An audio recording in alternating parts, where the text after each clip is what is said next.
Es entonces cuando Buck comprende que para sobrevivir en ese mundo salvaje necesita pensar más allá del bien o el mal. Bienvenidos una vez más, moradores de Desván sobre el Tejado. Mi nombre es Jaime Cano y el día de hoy quiero que platiquemos sobre un libro que me ha gustado bastante. Y este es El llamado de lo salvaje, un clásico de aventuras del autor estadounidense Jack London. Lo interesante de esta novela es que está contada desde la perspectiva de un perro, de cómo ve y asimila el mundo, pero aparte, en cierto momento conocemos su propio mundo psicológico y podemos comprender ciertos temas de los que Carl Gustav Jung ya hablaba desde hace mucho tiempo, entre ellos el inconsciente colectivo. ¿Quieres saber cómo aparece en esa novela? Quédate conmigo. Y el caso es que El llamado de lo salvaje, aunque tenga como protagonistas a los animales, realmente no es una especie de fábula infantil, sino una novela existencialista, psicológica, en donde vemos bastante violencia y en donde se ponen a prueba las capacidades de nuestro protagonista, todo el tiempo. Y bien, ¿de qué va El llamado de lo salvaje? Que en mi versión le pusieron El llamado de la selva, lo cual no tiene ningún sentido porque eso no pasa en la selva, sino en el Ártico de Alaska. Es algo así como Duro de matar y La jungla de cristal. Me invitaron a la fiesta por equivocación. ¿Qué se le va a hacer? Pues bien, en este libro conocemos a Buck, que es un perro San Bernardo que ha tenido una vida bastante cómoda desde que nació en la casa de un juez en el Valle de Santa Clara, en California. El caso es que Buck un día es secuestrado y llevado hasta el norte para ser entrenado como un perro de carga que va a jalar trineos. Como les mencionaba hace rato, esta historia se desarrolla a finales del siglo XIX, justo durante la época de la fiebre del oro, de la cual el mismo autor del libro, Jack London, fue partícipe. En esta época, los hombres que tenían, digamos, un gusto por la aventura y una idea de querer hacerse ricos fácilmente, viajaban hasta Alaska, a estas regiones inhóspitas, y se internaban en lo salvaje, con el deseo de conseguir oro, pero lo que conseguían muchas veces era la muerte. Sin embargo, para que Buck pueda sobrevivir, es, digamos, entrenado a base de bastante maltrato. Así que si eres muy sensible con el tema de la violencia de los animales, puede que algunas escenas te parezcan algo fuertes. Sin embargo, Buck es un perro bastante fuerte y rápidamente se adapta a estos maltratos. No porque le guste obviamente, sino como un método de supervivencia. Y poco a poco va descubriendo que tiene una fortaleza que antes desconocía por completo. Un yo alterno que estuvo dormido en él todo el tiempo. Como relato de aventuras estamos ante un libro muy emocionante. Una historia en donde, como les digo, los personajes son puestos a prueba todo el tiempo. Hay emoción, hay peligro constante y entendemos también cómo era el contexto de la búsqueda de oro en Alaska a finales del siglo XIX.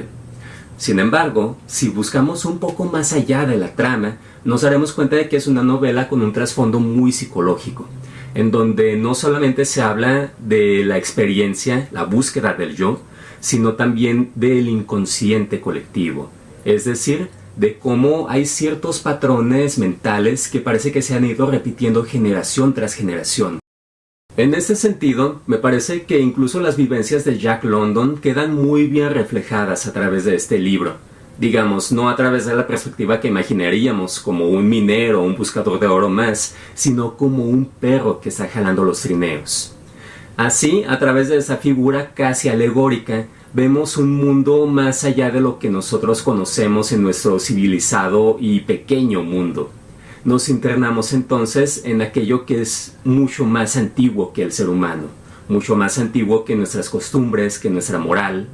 Es un mundo completamente distinto, en el que Buck va a tener que aprender a vivir. Así pues, en las inhóspitas regiones de América del Norte, Buck se va forjando a sí mismo. Aquí entonces aprende la ley del garrote, la ley en donde solamente el más fuerte sobrevive. Incluso en algún momento de la novela, el narrador llega a decirnos que para Buck la idea de la moral y la justicia está desapareciendo, porque simplemente no tienen una razón de ser en este mundo salvaje. Demostró además la decadencia, o mejor aún, la ruina de su moralidad. Algo superfluo y una desventaja en la despiadada lucha por la supervivencia. Y esto me recuerda a una frase de Carl Gustav Jung. El péndulo de la mente alterna entre el sentido y el sinsentido, no entre el bien y el mal.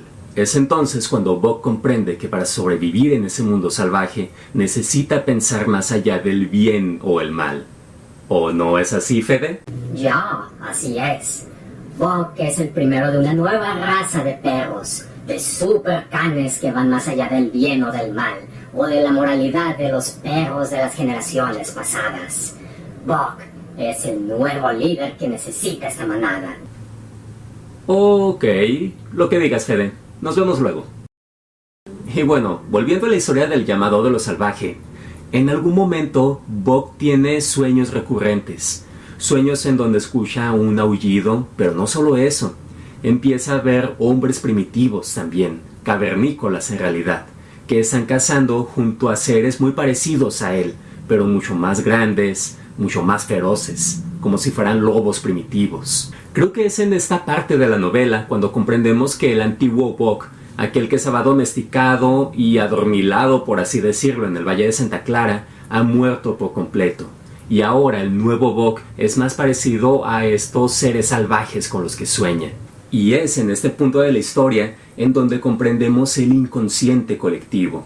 Y bueno, ¿a qué nos referimos con inconsciente colectivo? Para Carl Gustav Jung, este concepto es algo así como una especie de superestructura mental que se ha pasado de generación en generación a través de los individuos y que encierra ciertos arquetipos, es decir, unidades de contenido mental. Ok, un poco más lento. El inconsciente colectivo básicamente se trata de que tenemos una herencia mental. De esta manera, se cree que el individuo, independientemente de la cultura a la que pertenezca, tiene una cierta estructura mental, un cierto tipo de pensamiento que lo va a llevar a los mismos lugares. Ok, esto funciona en los mitos, pero ¿cómo podemos aplicar el inconsciente colectivo a nuestra vida diaria? Para Jung, el inconsciente colectivo es una especie de base de datos que encierra toda la esencia humana. Esta esencia se manifiesta entonces a través de los arquetipos.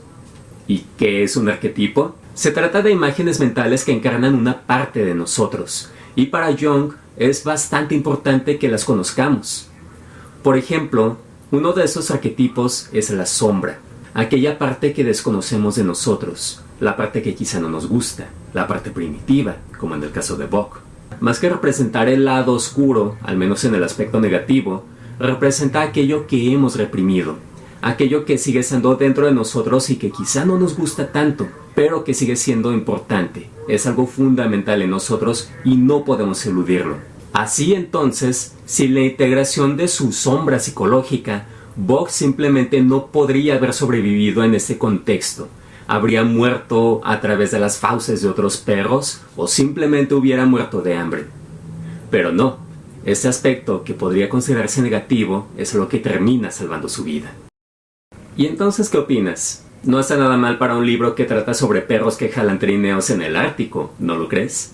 Y bueno, en palabras finales, debo decir que como novela en sí misma, más allá de estos arquetipos y conceptos psicológicos, me parece que el libro es muy bueno como una novela de aventuras.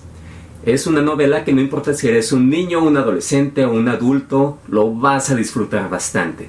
Y si te gustan ese tipo de historias de aventuras, te recomiendo que busques más libros del autor, ya que no solamente escribió este libro, sino que hizo el famosísimo Colmillo Blanco, que también está protagonizado por un perro lobo en este caso.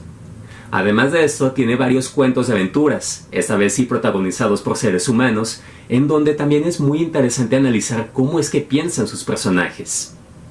¿Les gustaría que hablara sobre estos libros después? Déjenmelo saber aquí en los comentarios. Y recuerda que si quieres saber más del fascinante mundo de los libros, conocer más de estas aventuras e indagar más allá de la historia superficial, suscríbete para conocer más. Y nos vemos en la siguiente ocasión, moradores.